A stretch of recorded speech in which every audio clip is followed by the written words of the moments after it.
My name is Eugene Meyer, and I want to express our gratitude to the Rosenkranz Foundation for supporting this event for more than the last decade. We love having this Saturday centerpiece for our convention, which is an intellectually sharp one-on-one debate between two highly prominent legal theorists and public policy experts. It has been quite a distinguished career. We're privileged to have moderating this year's debate Judge Douglas Ginsburg of the U.S. Court of Appeals for the D.C. Circuit. He's not only been a great friend of the society and a wonderful judge, but he's also done some superb and invaluable work with, quote, a more or less perfect union, his 3-hour program for PBS on the Constitution, emphasizing the importance of originalism, which premiered in January 2020, and when COVID-19 closed the schools, was broadcast repeatedly on stations throughout the country. In September of this year, he released Civic Fundamentals, comprising 100 2-minute videos addressing the questions on the naturalization test and explaining the history and philosophy behind the answers. His aim is to get these materials into classrooms with 1 million students per year, and there is a brochure on this on most of your tables. So to introduce our debaters and to conduct the debate, I am honored to call on Judge Douglas Ginsburg. Thank you, Jane.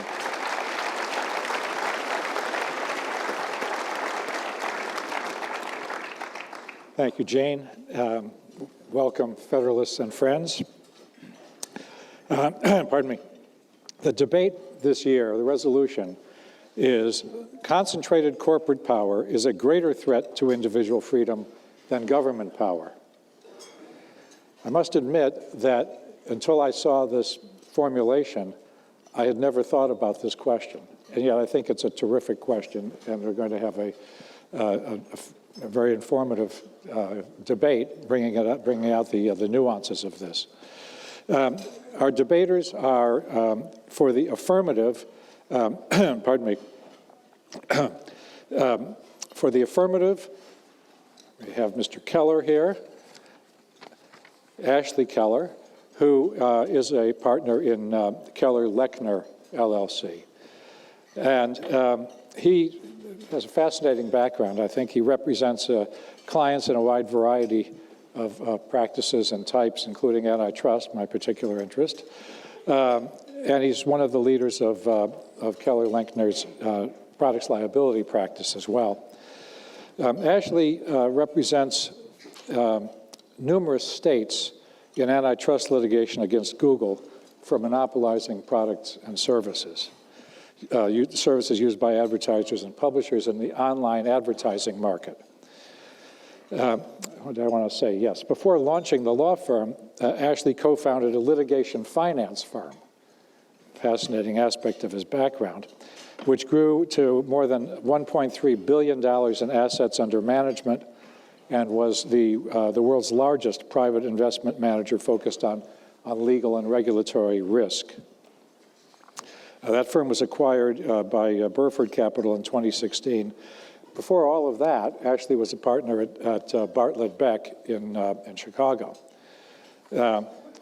He was a law clerk for Judge Posner on the 7th Circuit and for Justice Kennedy on the Supreme Court. He was educated at Harvard College, received his real education at Chicago, where he got an MBA from the Chicago Booth School of Business and a JD from the University of Chicago Law School, where he was graduated first in his class from a school that still ranks its students. Somewhat Burkean, I think, but. And then on in the negative here, pardon me, of the resolution, we have John Allison, a name known to many of you. He's now executive in residence at the Wake Forest University School of Business. But John is a member of Cato's board of directors and chairman of the Executive Advisory Council of the Cato Institute's Center for Monetary and Financial Alternatives. He was president and CEO of Cato from 2012 to 2015. And before that, he had been chairman and CEO of the BB&T banking firm. which was the 10th largest financial services company in the United States. He's the author of The Financial Crisis and the Free Market Cure, Why Pure Capitalism is the World Economy's Only Hope, and of the Leadership Crisis and Free Market, of the Leadership Crisis and the Free Market Cure, Why the Future of Business Depends on the Return to Life, Liberty, and the Pursuit of Happiness. John is a Phi Beta Kappa graduate of the University of North Carolina at Chapel Hill. He received his master's degree in management from Duke University, and he's a graduate of the Stonier Graduate School of Banking. He's also been the recipient of 6 honorary doctorates. Oh my goodness, I just heard. I agree. The ground rules are these. The affirmative will begin with 15 minutes. The negative, remember the resolution is that concentrated corporate power is a greater threat to individual freedom than government power. So we'll begin with the affirmative case for 15 minutes, from Ashley, and then Ashley Keller, and then from John Allison, the negative for 15 minutes. There will be time for rebuttal after that. So, Ashley, you are on. Thank you, Judge Ginsburg, and may it please the federal courts. Concentrated corporate power is the greatest threat to the people's cherished liberties. And throughout our history, that wasn't true. Government was our greatest threat, and the framers knew it. As Thomas Jefferson noted, when the people fear government, there is tyranny. When government fears the people, there is liberty. Or as the father of our nation reputedly said, government is not reason, it is not eloquence, it is force. Like fire, it is a dangerous servant and a fearful master. That was true at the dawn of our republic and remained true throughout our history. Each successive generation of Americans has an obligation to remain vigilant against abuses of government power. Ronald Reagan used different but no less eloquent words than the framers to modernize their warnings about government. He opined that the 9 most terrifying words in the English language are, "I'm with the government, and I'm here to help." I'm distressed to report something that many in this room already know. We seem to have just crossed over a key inflection point in American history, where government power is no longer the people's greatest threat. It's still a menace, to be very sure, and we must never ignore that front of the unending battle to preserve our God-given freedoms.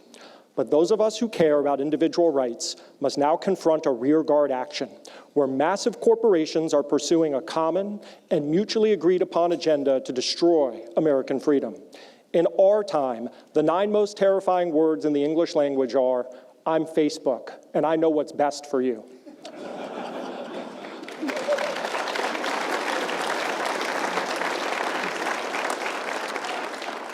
You can substitute Facebook for Meta, or Alphabet, Amazon, Coca-Cola, Goldman Sachs, JP Morgan, Twitter, or Walmart, and your level of terror should be undiminished.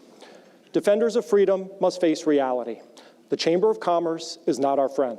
The C-suite grandees who finance it are not our friends either. They were erstwhile allies of convenience, and they are now the enemies of a freedom-loving people. To support that contention, I'd like to start with the why. Why is it that concentrated corporate power is such a menace today?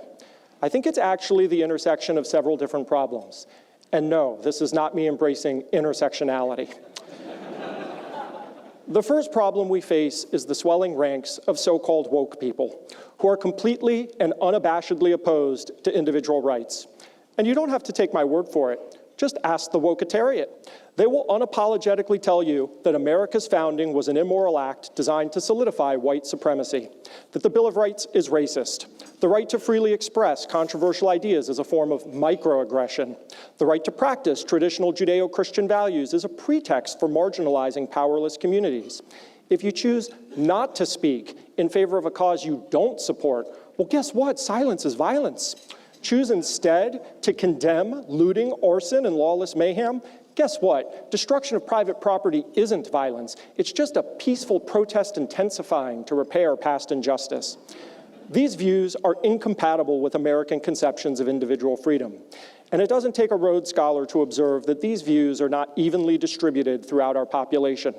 The 70-year-old farmer in Kansas is not equally likely to be woke as the 25-year-old software engineer in Silicon Valley.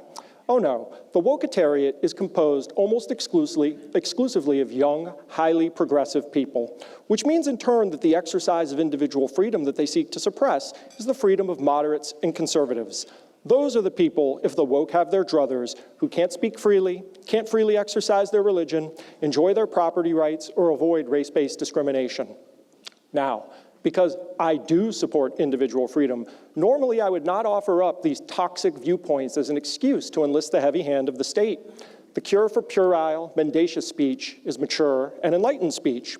So in an ideal world, I would favor someone with a lot more patience than I have, explaining to these misguided snowflakes that they live in the greatest country on God's green earth.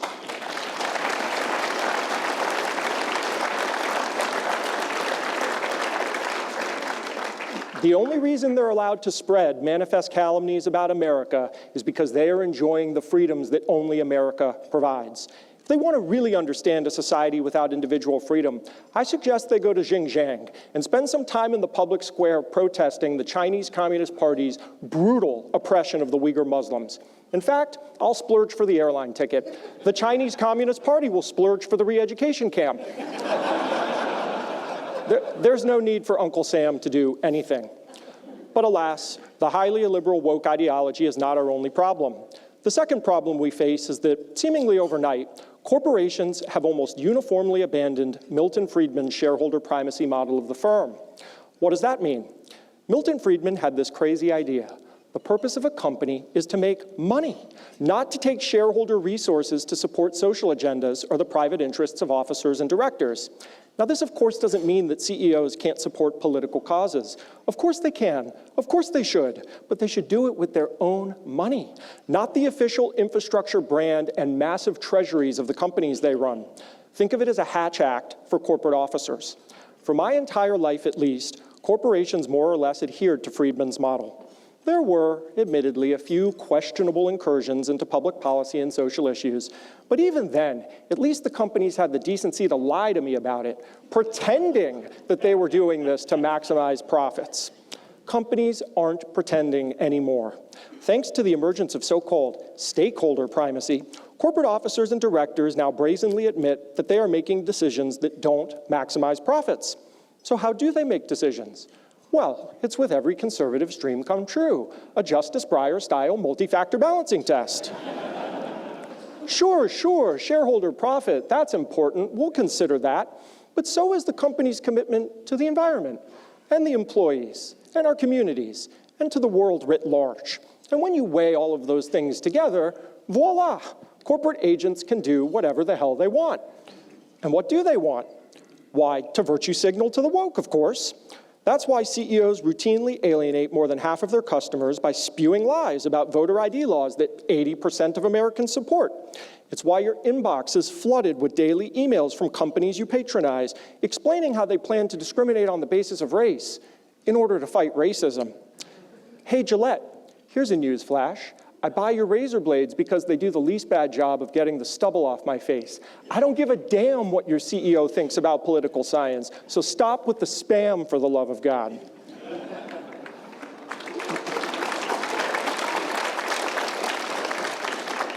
Once again, this new form of corporate waste in itself doesn't support government regulation. If a bunch of foolish businesses want to abandon the profit motive, that should mean other businesses can start with a laser focus on profit. Those businesses should have a lower cost of capital and will steal a huge swath of customers who want their razors cheap and their razor blade manufacturers politically neutral. So my instinct is always, let the invisible hand work. Let the market correct itself.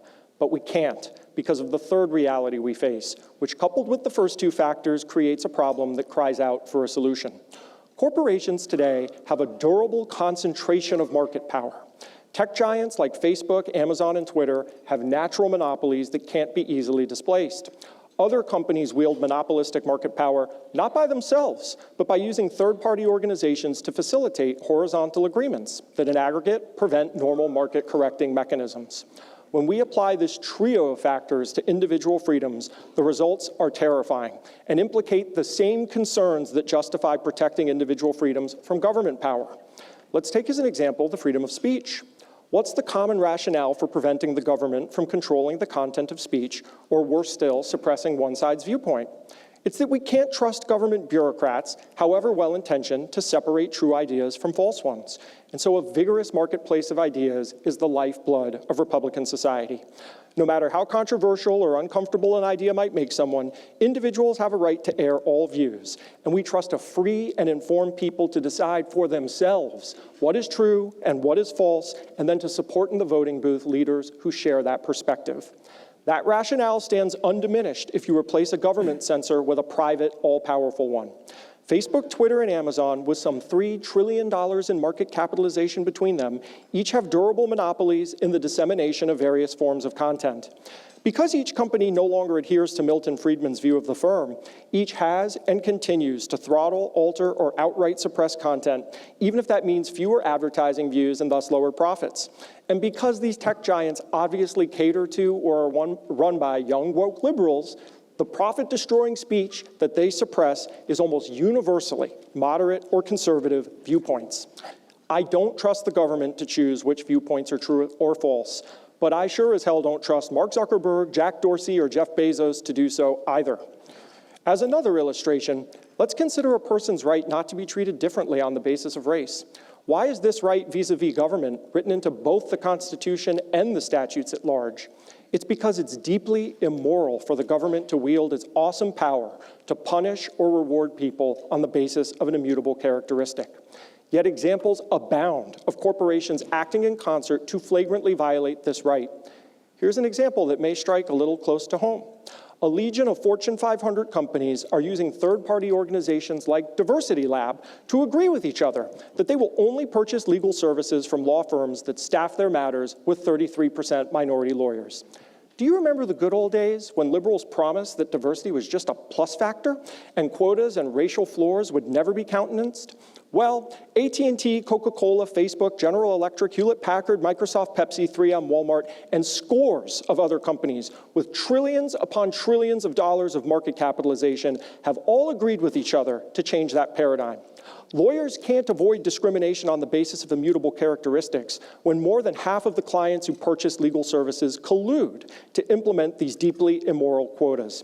It is indeed a sordid business, this divvying us up by race. It also is and must be illegal business. Or how about companies forcing employees to go through morally bankrupt critical race training that's more redolent of something cooked up by the Ministry of Love than a McKinsey-inspired efficiency seminar?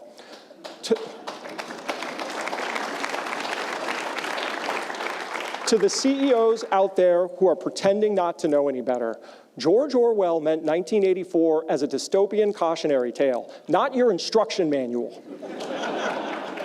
Your so-called educational sessions are segregated by race and teach that America is a white supremacy system. Whites who believe in merit, objectivity, capitalism, colorblindness, or that we are all equal in the eyes of God are guilty of racist thoughts. They can't improve until they accept their guilt and shame, embrace the idea that white is not right, acknowledge that they are racists, and then pledge to take on a newly created anti-racist identity. This is not the claptrap being heard in some obscure professor's office hours. Oh no, this is required content at Walmart, a $400 billion company with 1.6 million American employees. They make $14 an hour. They're not privileged or entitled. They just face a daily struggle to pay the rent and make ends meet. What's more, the CEO of Walmart is Doug McMillon. He makes a little more than $14 an hour. And he's using his perch as the president of the Business Roundtable to get other Fortune 100 companies to force this same racist prattle on their workforces. If Doug McMillon wants to spew lies about America and engage in the cruelest irony by branding people racist solely because of the color of their skin, he ought to have the decency to reach into his own pocket to finance that noxious speech. The $22 million that Walmart shareholders pay him each and every year is more than enough for him to get started. As for the hapless employees who are being subjected to this disgraceful treatment, in many geographic markets, Walmart is by far the largest employer of low-skilled labor. And if it's permitted to band together through a trade organization with other employers who agree to force this content on employees, the fact that labor is mobile is a Hobson's choice. It is no answer to say to a low-skilled, low-income worker, you've got the right to avoid race-based treatment on pain of losing any chance at a sustainable livelihood. It is crystal clear, to me at least, that something must be done about our present predicament. And I'm the first to concede. None of the problems I've just articulated violate the Constitution. So we need to work with statutory law. And given the current political climate, it would be ideal if this was a law that was already on the books, rather than pinning our hopes on new legislation. Now, if only we had a statute that prohibited abuses of monopoly power or prevented horizontal conspiracies and restraint of competition. Ah, yes, we have a long tradition of vigorously enforcing the antitrust laws for the societal good, and my proposed solution is to do so here. We should define product and geographic markets the same way. Courts should impose the same injunctive remedies for violations as they always have. The one twist that is warranted by the present circumstances is that courts should consider difficult to quantify harms to competition when analyzing anti-competitive effects.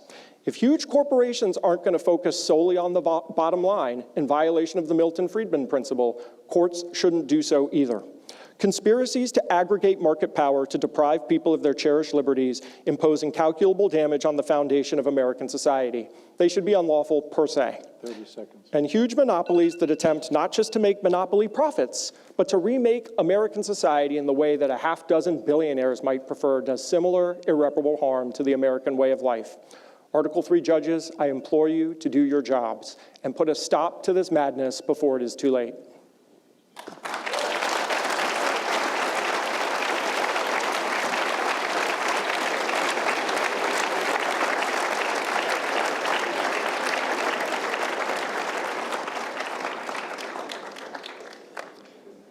John, I take it that your remit is now to tell us that all of that notwithstanding, threat of government power is still worse. So have at it. All right. Well, first, thank you for the invitation to be here today. I have a very high regard for the Federalist Society. Frankly, there are not many attorneys outside the Federalist Society who are strong advocates for limited government and free society.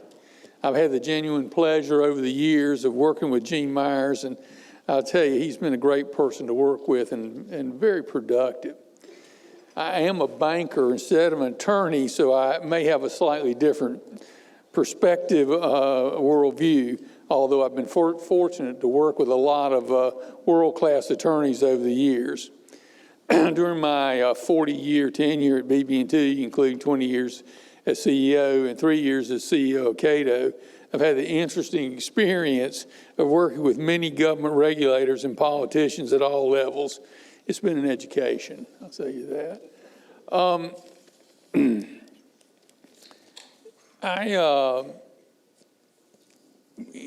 I would say, interestingly enough, I don't disagree with Ashley on a lot of what he said, and I'm taking a very different approach. What I disagree with is that businesses are causing that. Every issue that he's raised, we're forced on businesses. And that's what people don't really understand. The regulatory impact on business is subtle and very powerful. Resolution, concentrated corporate force is a greater threat to individual freedom than the government. It's not. That's just the fact. Governments have guns. You think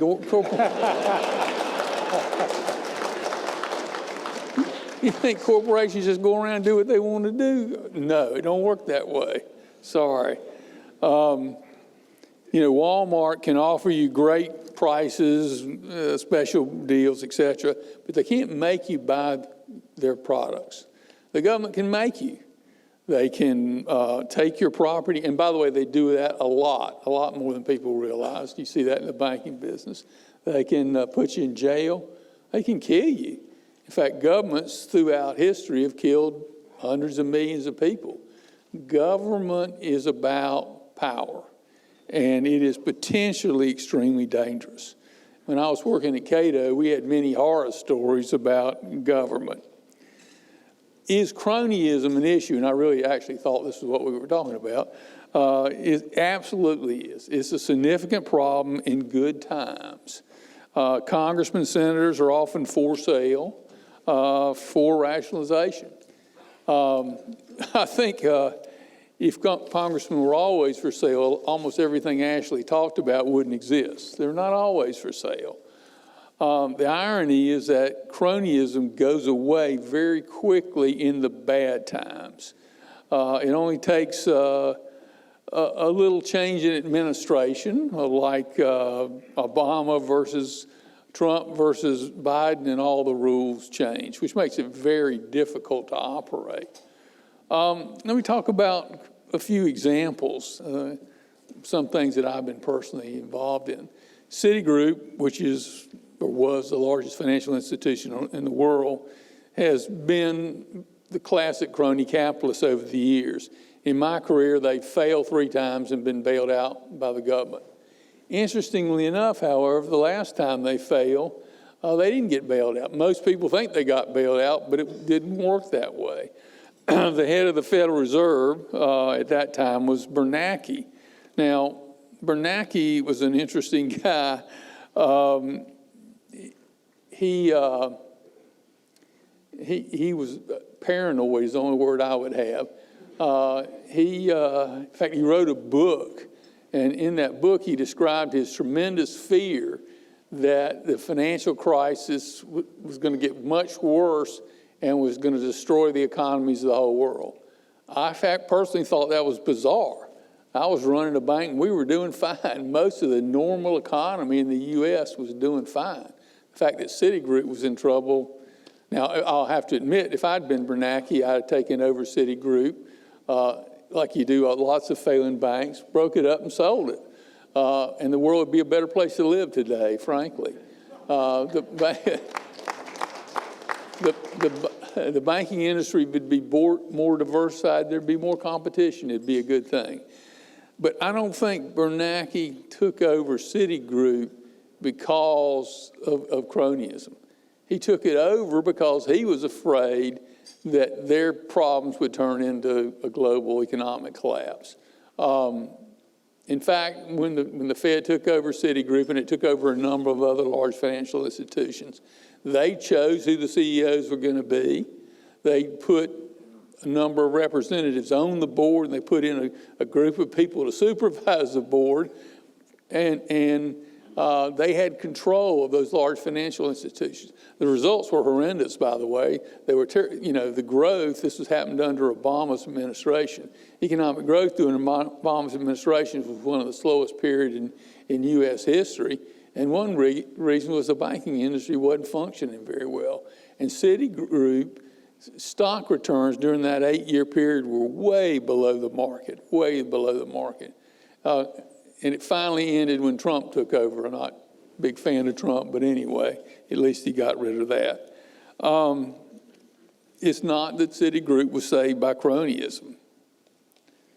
I went through the corrections in the early 1980s and the early 1990s, and the economy was really in a lot worse shape than it was in 2008. And yet, Bernanke and the Fed, by their actions, acted like the economy was going to go broke, and to some degree, they created very substantial problems.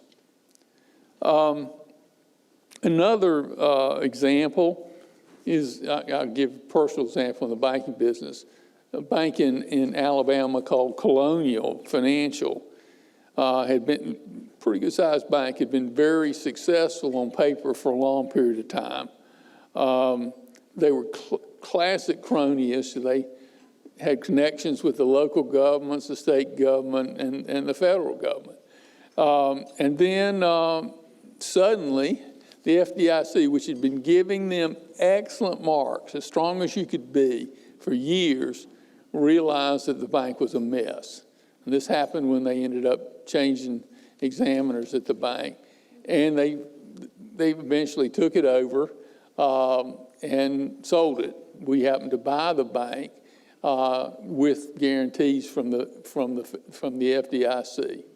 But there was this government regulator basically sanctioning this colonial bank, which allowed them to raise deposits at cheaper prices, become more competitive with other banks, when in fact they were bankrupt all along. Another example, and this is an interesting one, probably impacts everybody in here, the home builders. Now, for 60 years, home builders have had a tremendous political clout. It's kind of off the chart. They hide behind, having a home's a good thing. They're mostly interested in selling homes and making a profit, of course. However, the cycle ended in 2008, 2009, and this is why cronyism never really works long term. Obama had no mercy for home builders. He didn't like home builders for whatever reason. He didn't like developers, and he was focused on saving individual homeowners, which is kind of a disconnect since home builders own tons of money and they're forced to sell their houses. What's going to happen to prices? Prices are going to fall. The FDIC had been gutted before the financial crisis. This is how this regulatory stuff works. And they had allowed tremendous risk in the home building industry. They suddenly tightened down on home builders. And what was interesting, and this was not fun to go to, they hired a bunch of kids rightly out of college who didn't really know anything about banking or the economy because they hadn't staffed up, they had no staff, and then they hired a bunch of guys that got failed. They hired the guy that supervised us was somebody we fired. That's an interesting person to be supervised by. Anyway, and they suddenly changed the rules. They forced us to put home building customers, residential builders and developers, out of business that had been customers of ours for 40 years, where we dealt with the grandfather, the father, and the son in the home building business. In the early 80s and early 90s, we had a similar correction. It's actually a worse economic correction until the federal government screwed it up. And we kept those home builders in business. We worked with them, and they came out and they started building homes again. In the 2008 period, 90% of the home builders in the United States went out of business. 90%. You want to know why housing prices are high today? The government wiped out the home building business, something that banks, we certainly never would have done. It's a real unfortunate tragedy. It was also tough. I mean, these were good people in many cases that had their lives ruined. We wouldn't have a housing shortage today. Home prices would be substantially lower than they are today if the Federal Reserve, the FDIC, hadn't wiped out the home builders.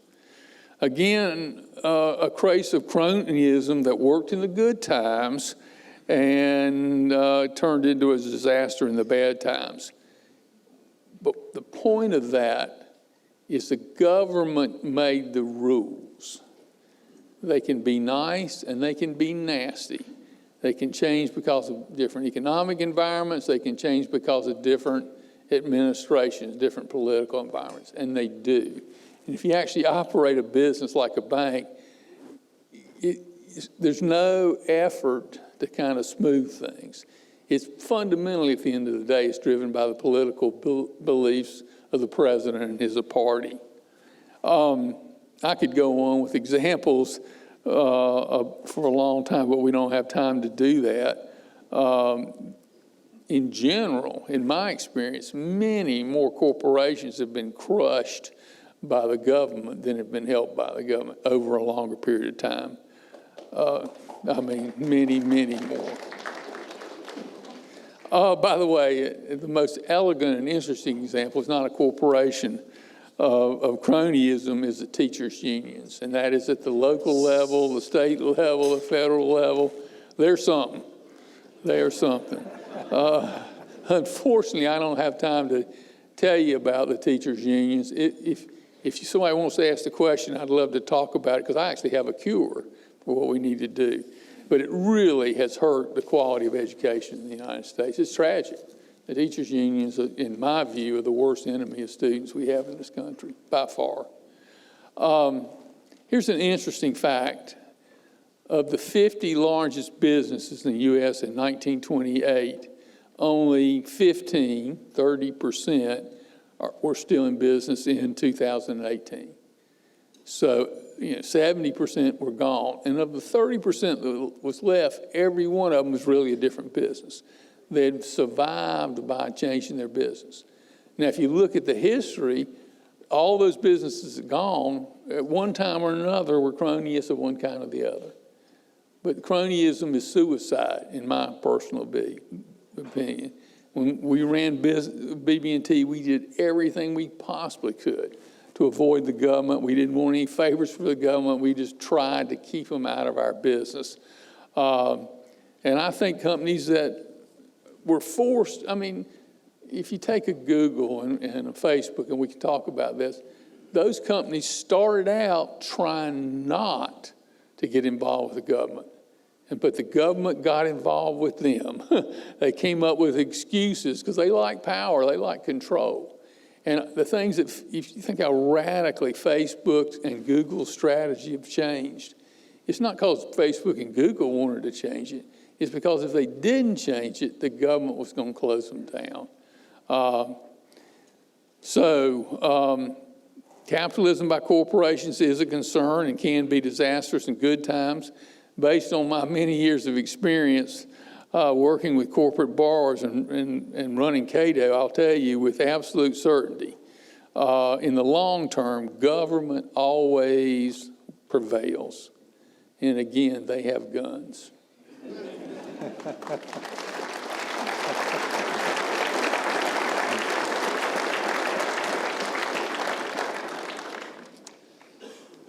Ashley, 7 minutes to rebut that. Thanks, Judge Ginsburg. And I neglected to say at the outset, thank you, John, for agreeing to participate in this debate. It's a real privilege to be opposite you. I think my principal rebuttal point is objection non-responsive. And I say that just like you, agreeing with a great number of the things that you said. I take a backseat to nobody in my disdain for excessive government regulation. I believe in free markets.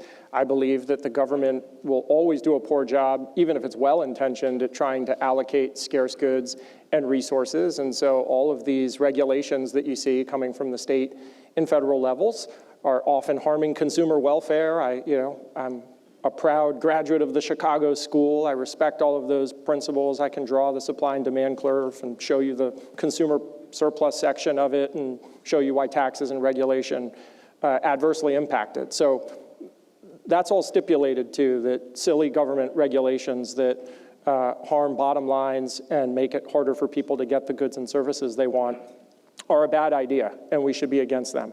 I also think that the thing you didn't have time for is extremely important, and we should always make the teachers' unions the object of our spleen. So that's a point of common ground as well.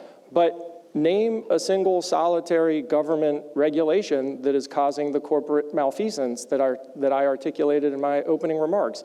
Point to the regulation that says it's a good idea to have racial quotas and you should go out there and insist that law firms engage in outright violations of the civil rights laws.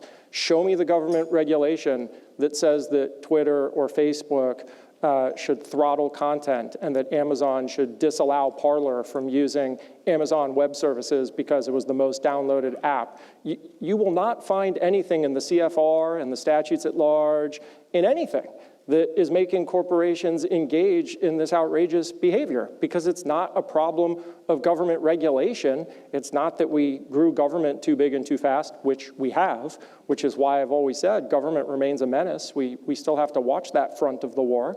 But these are corporate actors acting on their own or in concert with other corporate actors because they want a virtue signal right now in a way that is harming people's rights.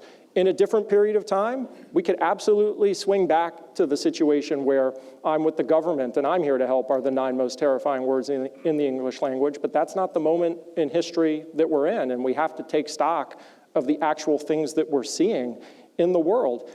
The one point that I think is somewhat responsive and that I want to get into, you are correct, and I also agree with this point, that the government has the monopoly on the legitimate use of coercive force outside of emergency circumstances, i.e. they have guns. By the way, I've got guns too.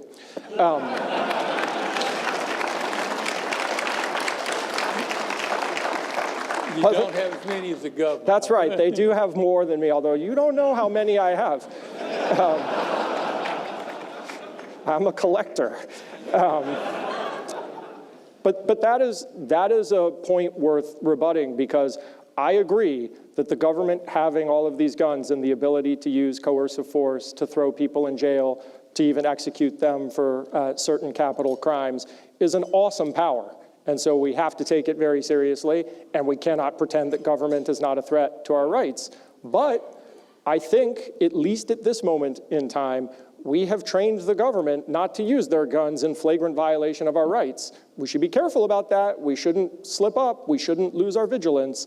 But there are so many examples of the government trying to stray out of its lane and to impinge on the people's liberties where they get shut down immediately, thanks in large part to many of the people in this room.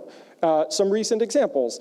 The government tried to discriminate on the basis of race and give farming subsidies only to minority farmers. It got shut down in a nanosecond. California tried to force speech codes by saying you've got to use particular pronouns, and if you have objections to that, it could be punishable by fines that were criminal in nature. The California Supreme Court unanimously shot that down and said that's a violation of the First Amendment. If the government ever tried to engage in the throttling of speech that Twitter or Facebook is engaged in, they would get Rule 11 sanctioned by some judges in this room, because it would obviously be a violation of the First Amendment.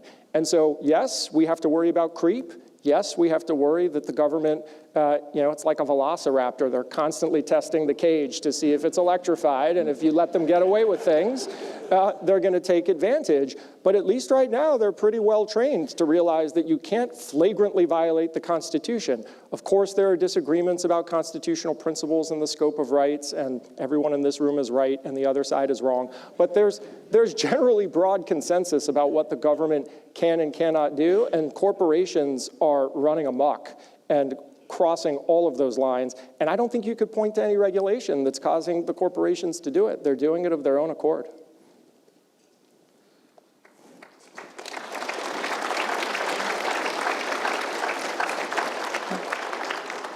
John, you have more? Yeah, I appreciate a lot of what Ashley said.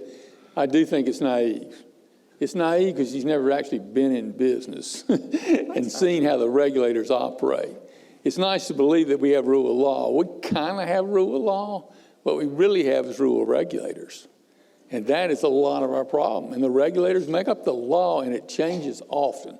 It's really hard as heck to follow the law, because it depends on administrations, it depends on the political environment, it depends on what's happening in the newspapers. This whole woke, I happen to know some of the CEOs that have come out for the woke thing. They hate woke, but they're afraid not to be woke because the regulators will crush them. And the regulators don't need regulations to come after you. I can tell you that from personal experience. They can find something wrong. And by the way, if you're running a business, there are so many regulations, it is impossible to follow them all. You can't do it. You can't do it. And they can find something. In fact, if you follow one regulation, you violate another. I was trying to remember some of the law. In the banking business, there are 8 or 10 laws that are contradictory. And the regulators decide what day to enforce the laws.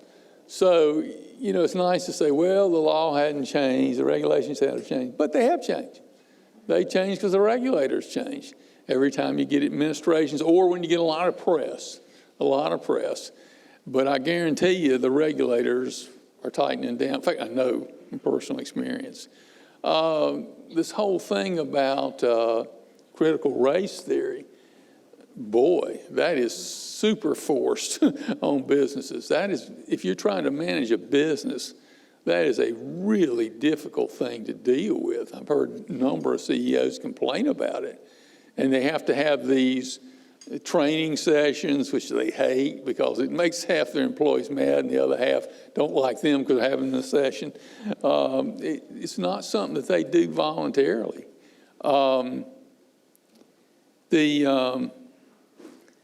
the regulators are driven by politics. I mean, it's within a range, but it's a pretty daggum big range. If you guys wanted to do something, make the regulators obey the law. That would be the most powerful thing you could do to improve freedom in this country, because they just make up the laws. And of course, one thing you could do is get Congress to actually write laws so they don't have all this flexibility. And we really had rule of law, that'd be great. It's not, another thing, Google, Facebook, Amazon, the probability of them being basically out of business or being much diminished force in our economy in 10 years is huge. This goes back to why I told you the example of what I saw in businesses. Businesses come and go. I knew the CEO of Google pretty well. He retired because the government, they'd run their business very independently, and then all of a sudden the government was there, and he knew he couldn't stand it. He was a clear free market guy. He was a supporter of Cato, a libertarian think tank. But he got out because he knew the handwriting was on the wall.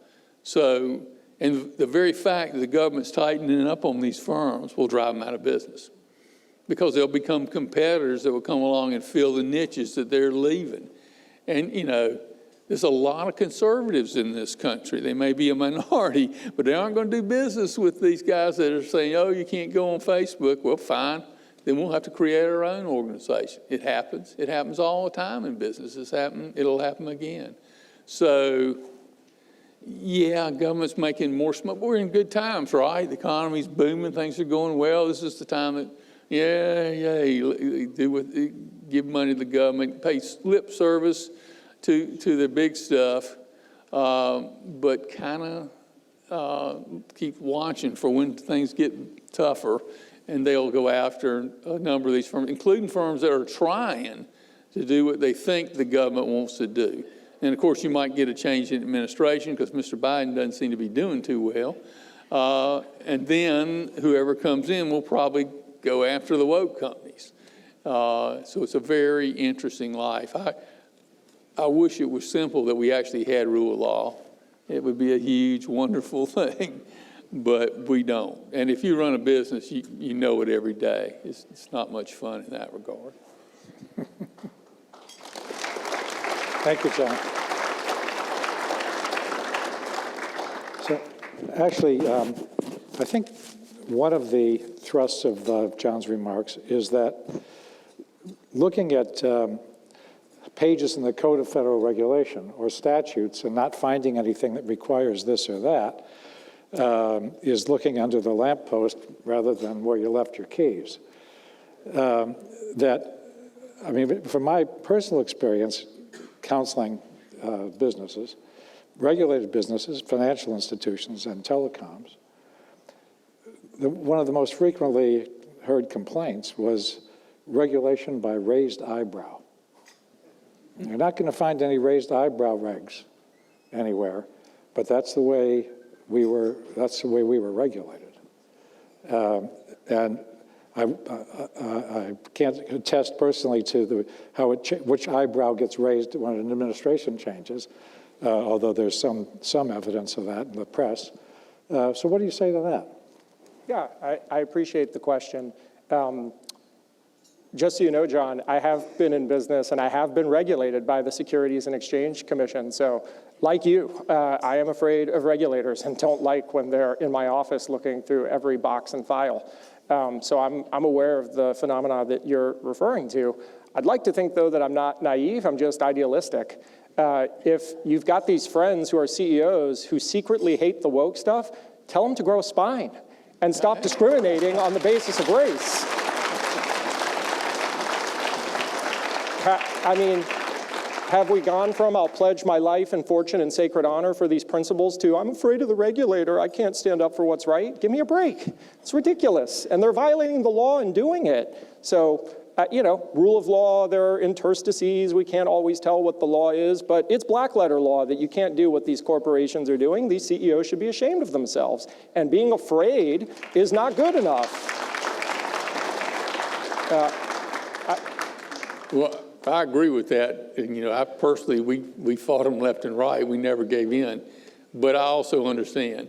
And one of the interesting questions, by the way, and this is the argument they put back, is what is their fiduciary obligation to their shareholders? If they fight these regulators, their company's going to be punished. It may be something else. It may be some other, but there's no way a big business cannot violate tons of regulations. So should they have their share price creamed by the regulators coming in on their business, or should they do backflips or whatever is necessary to make regulators happy? I think that's a tough call, because they will get fired, and the guy that comes in behind them won't do that. So what will they, you know, should you make that sacrifice? Personally, we fought them. I fought them left and right, and we won, but, you know, they've gotten a lot crazier, I think, than they were then. So if wokeism is the thing that's in the best interest of the shareholders, what is the management to do? Well, it's not in the best interest of shareholders, because thank God most of the country is not woke and they don't like this nonsense. But let's make sure that we get our chronology right. This nonsense started during the Trump administration. The Brandon administration is relatively new. Was it the Trump regulators who were raising eyebrows and saying discriminated on the basis of race and throttle speech that's good for conservatives? I don't think so. I don't think those regulators were raising those eyebrows. The companies were doing this of their own accord in the previous administration, and they have accelerated their misconduct in this administration. So there's actually continuity of wokeism between these two administrations. It's not the change of administration that's the problem, it's the C-suite. I want to react to that. Trump was pretty much discounted by the regulators. And if you think about his personality, that shouldn't surprise you. So the regulators were running independent, doing what they wanted to do. I ran into that talking to a number of CEOs. And what do they want to do? They want control. They want power. They don't want to be limited by the regulations. And they didn't like wokeism, but they liked being in control. So they started moving along, and they thought Trump was going to get thrown out. So they may have been wrong about that. But. So we now know that for 2 generations, if not more, the Federal Housing Administration consistently engaged in forcing banks to redline, to create racial zones, and to avoid financing homes that would for customers that would be integrating a neighborhood or a block. Consistent, pervasive, never approved by any president. Certainly not by President Truman, certainly not by President Kennedy. But that was the world the government gave us. Yeah, government's terrible too. The resolution is not, corporations are the root of all evil and government is honky-dory, because I don't believe that, and I wouldn't have spoken on the affirmative if it was. But I agree that that's lawless, and it shouldn't be permitted. But right now, the notion that there are all these regulators out there secretly whispering into the CEO's ears, and we've just never heard about it, saying you should do all this woke stuff, you should publicly say that you're taking action not to maximize profit, even though secretly that's not what you believe and it really does maximize profit, and you're doing all of this stuff because our eyebrow was raised a certain way. Maybe that's possible. You can never say never, and if it comes out that that's empirically the case, I will support the other side of the resolution then. But I don't think that that's what's happening. We would have seen some evidence of it if this was driven by regulation. This is driven, I think, by the C-suite, by the CEOs who like the psychic income they get from virtue signaling because they rub elbows with all of the people who go to the cocktail parties that New York Times folks like to go to. And they like that they're supporting those causes that a very small sliver of elite people in this population like, but the overwhelming majority of Americans disdain. Sure, John. Because I had an experience on what you were talking about, very interesting. When Bill Clinton was elected president, this is an old experience, but it's an interesting experience. When Bill Clinton was elected president, he had a lot of support from the minority community. And he promised that he would end racial discrimination in the banking business. There had been a study done by the Federal Reserve in Boston that showed there was discrimination. Now, the study ended up being totally discredited. It had nothing to do with reality. And there's not motivation to racially discriminate. If you're in the banking business, you want to make all the good loans you can. You have to not be in business to believe you're going to turn down people that can pay you back and you can make money. You don't understand how competitive the world is.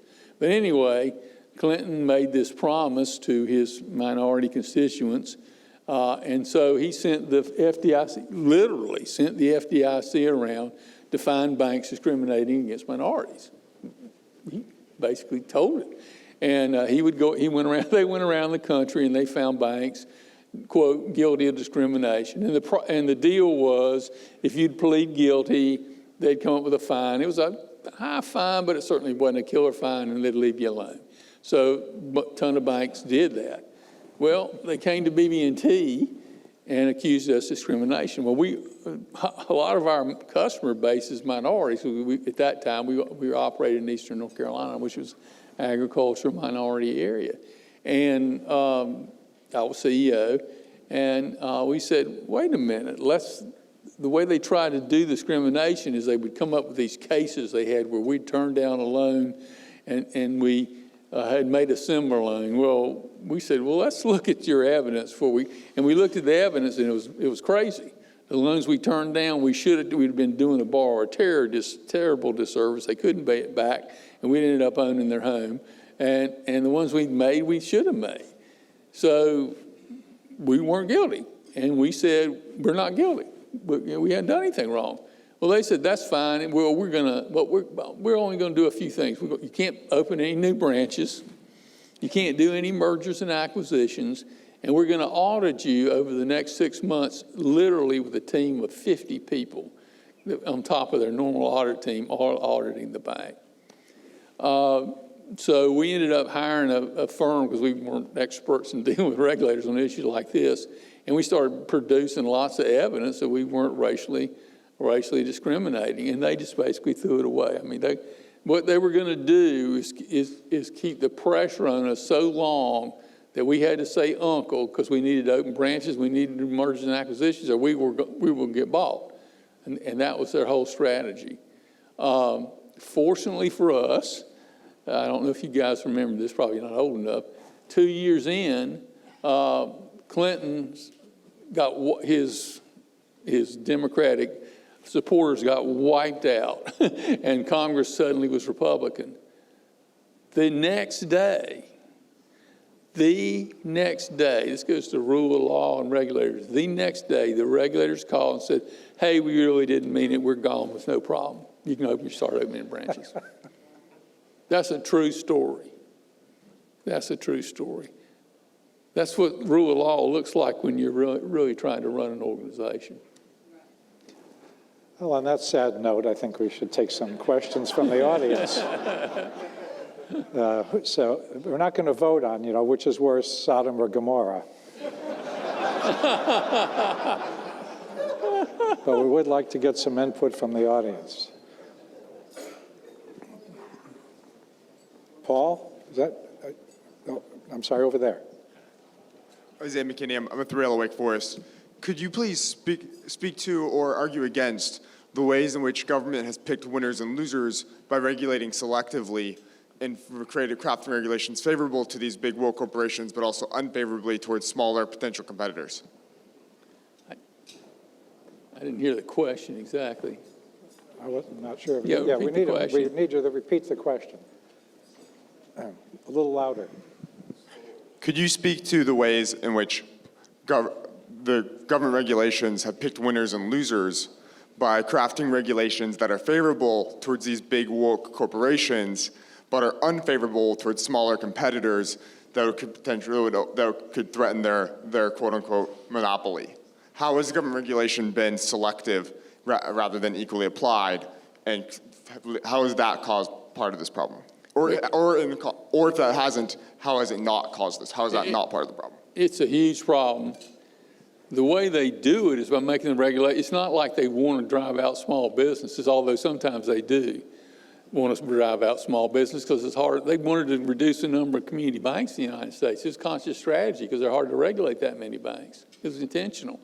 But anyway, in general, that's not necessarily their goal, but they create such complex regulations that the regulatory cost kills a small business.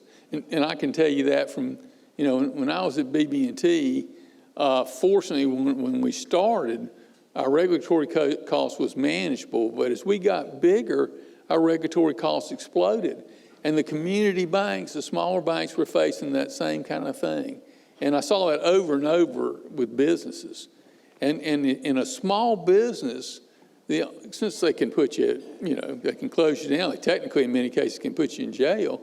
If you're running a small business and your regulatory costs go, and you're the only person in the business that can handle that regulation, they'll drive you out of business. And I've seen that thousands of times in small businesses in the banking business.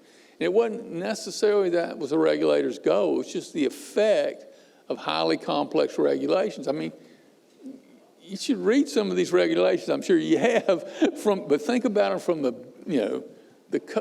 a business owner side who's not an expert in the law, who doesn't have a whole bunch of, can't afford to have attorneys working for him, and has to do that while he's running his business. It's a killer.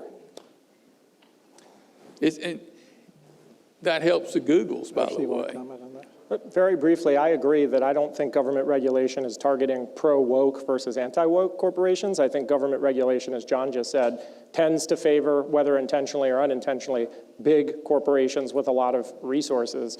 But that is actually very problematic with respect to the woke issues that I was talking about, because just think about the small businesses who are actually struggling to compete with each other in your local neighborhoods or whatever. Does your local neighborhood restaurant do this wokeism stuff where they say white customers get seated second even if they come in first? Do you see your local gas station that's as a sole proprietorship engaging in this nonsense? No, they actually have to compete in the free market. Their margins are razor thin. They're like true competition. They're the things that we should be supporting. But the government regulatory environment, again, as John has articulated, tends to favor incumbents and big, massive corporations. Paul? Thank you, Judge. Is this on? Yeah, Paul Cameron, our local attorney, filed comments with the SEC opposing their NASDAQ board diversity rule, which is pending in the Fifth Circuit. A lot of what we're talking about is laid out very well in Vivek Ramaswamy's book, Woke Geek, who spoke yesterday, and I highly recommend everybody get that book. And there's another one that came out a couple weeks ago by Professor John McWhorter of Columbia, who wrote a book on woke anti-racism. And just want to make one little reference here in the book where he says, a friend of mine on Facebook said that they agree with Black Lives Matter only to be roasted by an anonymous person who said, quote, wait a minute, you agree with them? That implies you get to disagree with them. That's like saying you agree with the laws of gravity. You as a white person don't get to agree or disagree when black people assert something. Saying you agree with them is every bit as arrogant as disputing them. This isn't an intellectual exercise. It is their lives on the line. I'm omitting all caps and exclamation points in this. My question, Mr. Allison, is in terms of the remedy. You spoke about maybe the antitrust laws. Could you comment on the current lawsuits challenging Twitter and Facebook being a state actor because of the exemption they get in Section 230? By the way, a couple weeks ago, all those cases were transferred to California based on the form selection clause of the Twitter account. End of question. Go. Sure. So I'm not steeped in the facts of that complaint or the allegations contained in that complaint. I am skeptical of the idea that just because there's a government statute or regulation, that means that there's a concert of action between the government and the private business. But I'm still, as you alluded to, in favor of using the antitrust laws where appropriate to break up monopolies or to force monopolies to stop engaging in the sort of behavior that we were talking about. And the quote that you just read is exactly the sort of ridiculous, disgusting nonsense that makes me throw up in my mouth. Thank you. This is Roger Severino from the Ethics and Public Policy Center. As a former civil rights regulator, I agree with Judge Ginsburg that it's not just regulation by raised eyebrow. What I found was regulation by phone call.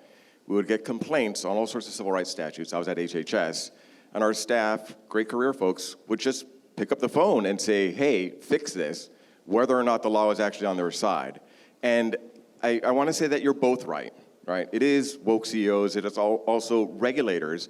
I don't think every CEO is by nature woke, but I do think that you have the HR departments are listening to those phone calls, listening to the guidance documents that are coming out of, and it came out of, we put a tamp on it during the Trump administration, but it's hard to erase all of it.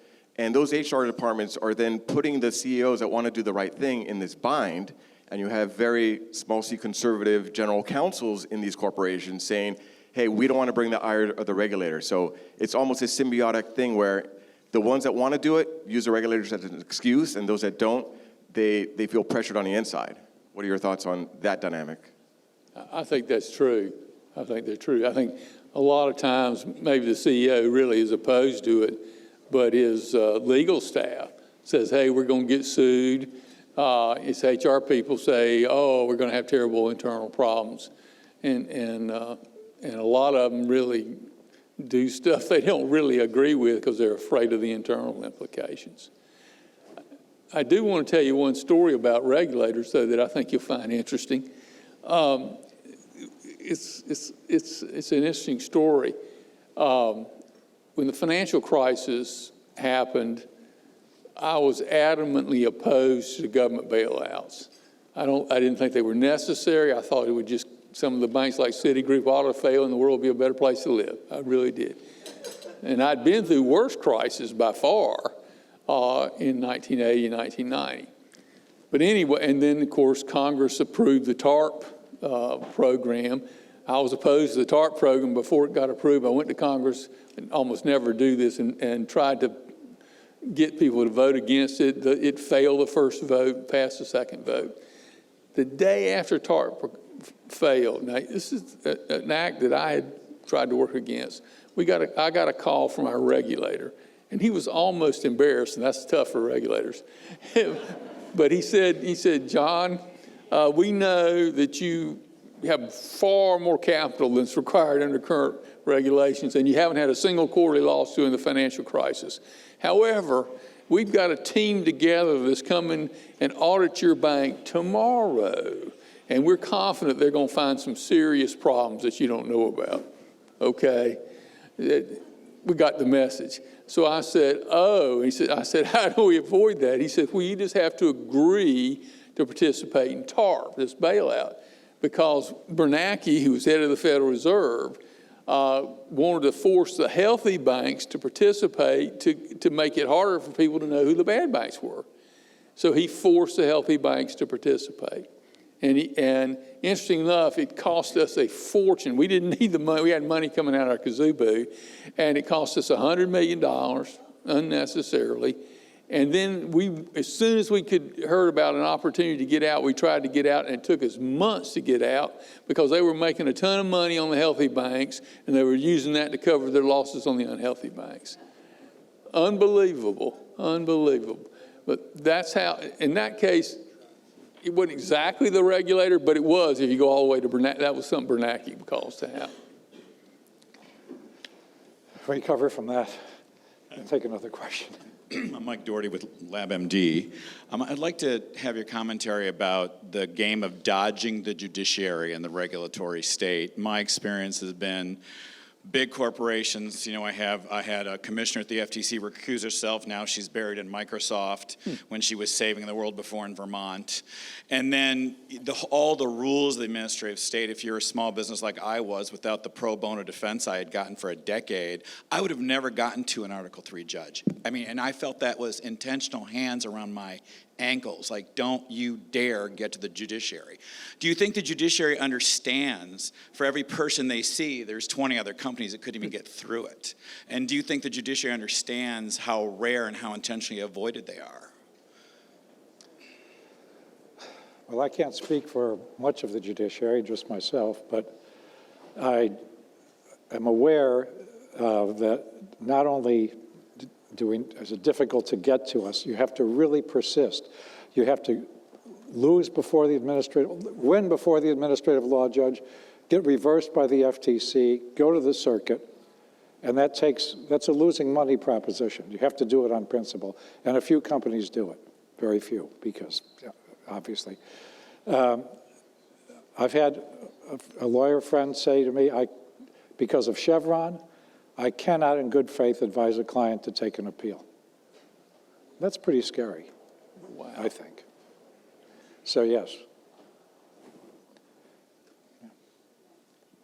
Thank you. Joe Cosby, I practice in D.C. And for both Mr. Allison and Mr. Keller, isn't even this topic a little bit avoiding maybe the big elephant in the room, which is culture? You know, the CEOs, regardless of how much of a spine they have, are definitely going to be afraid of the wave through the millennials and their employees. And quite a few of them are afraid of what Twitter is going to say about them. One, you know, with the Twitterati, as Barry Weiss suggested, the editor of the New York Times is now Twitter. And with respect to the argument that the government has the guns, sounds like the argument that Stalin made about the Pope. And I think the Pope won that battle. And that the culture, in fact, may be the lead thing in both cases about both leading the government and the business environment. So isn't it the culture that's really at issue, and what would you do about those things? It's a very interesting question, John. I don't think it's typically the culture, because I don't think the business could have survived if it had the kind of cultural defect that I think you're describing. I do think some CEOs have a lot less courage than others, and that's definitely true. I would be surprised many of them are out that really won't work woke, but I think some of them just don't have the courage to do it. I know, having had, you know, as I just told you a few minutes ago, we faced down the regulators several times. It ain't much fun. It gets scary, and you can make it. It's an interesting question. It's a question the attorneys kept throwing back at us. Are we really acting in the shareholders' best interest to fight the regulators? And that is a tough call, objectively, in business. I mean, you got this, I call it a moral commitment to the shareholders. And a lot of the stuff that these fights, are you fighting it for your shareholders? You know, maybe you can argue that in 20 years, but you know, that's a long time to figure out, you know, where this stuff is going. Are you fighting it for you because you really just oppose, you think what they're doing is morally wrong? I'll be honest, in our case, we thought we were fighting for our shareholders, but we also were doing it because we thought we had the moral high ground. Yeah, I mean, I think culture is a problem, but we can only debate one problem at a time. But yeah, if you look at what kids are being taught in schools, I relocated my family because I was deeply uncomfortable with what my children were being taught in their private school that still had the unions that you and I don't like. And if you have an entire generation of people that are raised to think that America is a structurally evil place and that the Bill of Rights is racist and all of the other claptrap we've been talking about, eventually that's going to take effect. But as Barry Weiss also said, the solution to this problem is courage. And by the way, it doesn't take that much courage to stand up to the millennials. They are paper tigers. So for goodness sake, if you're the CEO of a Fortune 500 company and you can't stand up to them, find another job.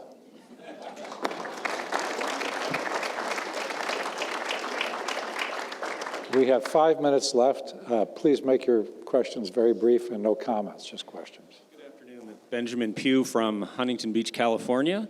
The question I had was an issue I don't think I've heard talked about yet, which is the unprecedented power of big tech and the big woke corporations to control the government by controlling what information is disseminated during elections. And it's not just censoring a Hunter Biden laptop story or inventing a Russia collusion hoax, but 10 years ago, the way you won a congressional election was with mailers, walking door to door, flyers. Sometimes you're on the news. Now you buy ads on Facebook that are targeted. Now you buy YouTube ads. We have the question. And that's pretty much the primary avenue to control the elected officials. We have your point. Those corporations have their finger on that ability to censor. I think that that's a very important point, and I tried to touch on it, but like I said, A free and robust marketplace of ideas is the lifeblood of Republican society. And if you have monopolists who are controlling which ideas get out into the marketplace, that is a huge problem. I am not worried about targeted ads because I trust adults to be able to discern what's true and what's false. But I am concerned that only one side's viewpoint can't get out into the marketplace. That impacts how people vote. And by the way, something we didn't touch on, it impacts whether people accept the results of an election, which we often hear people complain about rightly, that in a democracy, the losers are the most important party. Well, the losers are not going to accept the result, just like in banana republics, if they don't think they had a fair shake to persuade their fellow citizens. I want to say a quick addendum to that. It's something we looked at Cato. I don't think that's actually true. If you look at the last election, almost all the press was pro-Biden. And yet Trump, who had some very colorful characteristics, almost won. And if you look at the people that voted at Trump, they voted at Trump not because they read the newspapers, because they saw what Trump did. So all the positive press for Biden and the negative press for Trump was not the deciding factor in that election. Not if you asked people and surveyed what you were doing. Almost won also means just barely lost, and just barely lost why? Maybe because the information wasn't even-handed. I think he lost because of what he had done as president. So my name's Joshua Kleinfeld. I'm a professor at Northwestern Law School. And I just want to observe and think about the generational divide in the conservative movement that we're seeing almost symbolized on stage. As I watch the two of you, I'm of the same generation as Ashley, John. Well, it's interesting. Watching the two of you talk is like me and my dad having a conversation over the dinner table. I'm glad you didn't say your granddad. My dad is a Reagan appointee to the district court and a George H.W. Bush appointee to the circuit court, and he came up in the Reagan version of the conservative movement, where the problem was inefficient and hapless government. It was the source of oppression, and it was the source of inefficiency, and the free market was the solution. And then there's this younger generation who have the same goals. We have the same goals as you, which is a liberty-loving America, but we're observing that there's some new kind of market failure. There's some new kind of problem that makes that old Reaganite conception of how oppression works mistaken.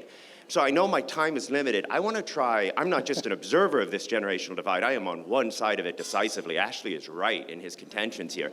And the reason why, the thing that we are seeing that some of the older generation is not seeing, is that there has been a shift from oppression through governmental power to oppression through ideological power. The shift is coming from an ideologically unified ruling class coming through elite schools and then populating our elite institutions. And those elite institutions are diverse. It could be Goldman Sachs, it could be your Jenner and Block, it could be your local school board. Professor, but there is a unified ideology that is the real issue of the fight here. You've used the time. There is no time for an answer. I think we understand what you've said. It's not really a question, but we heard you. Please join me in thanking the combatants. Great job.